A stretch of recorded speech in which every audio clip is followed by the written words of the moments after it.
Here. I'm here.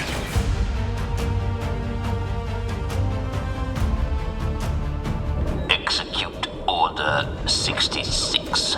When the order comes down, Experimental Clone Force 99 doesn't react like all the other clones, and it's a chance encounter with a certain Jedi Padawan that puts the Bad Batch on a dangerous path. And because this is Star Wars, yes, fans are already well acquainted with this young Force wielder, or at least the ones who watch Star Wars Rebels. Hey kid, you ready for this?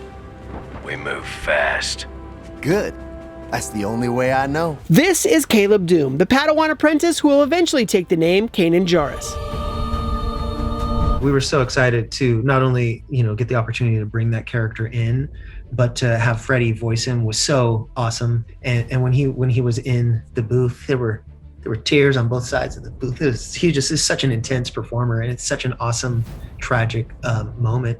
But the interesting thing about having him there is we had an opportunity for Hunter to try to help this young kid, and he didn't know what it meant. His instinct was to help this kid, and it didn't go the way Hunter wanted it to go. So to then bookend that with Hunter later on in the premiere episode dealing with Omega and deciding I'm going to make a decision was a really intentional sense of duality there for sure.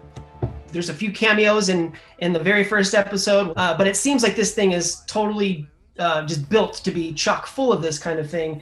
Is that just kind of one of the neat things about telling a story in this period? Yeah, I mean, it is this time period. There's a lot of people that we know and love that are bumping around doing all kinds of interesting things. The key for us is that when we bring someone into the show, and we won't talk about too many details, but we will see some familiar faces that will be really fun to reveal to the fans. But when we do bring them in, we want to make sure that it makes sense for the Bad Batch. It's not just, as much as I'm tempted to take my box of action figures and dump them down and say, Jen, let's play with all the action figures. We obviously don't want to do that. We want to make sure that it makes sense for what we're saying. And when we get it right, it's really good. It's really fun. Thanks for watching, and for more Star Wars, here's what happens to the clones after Order 66. And don't forget to follow and subscribe to IGN wherever you like to watch.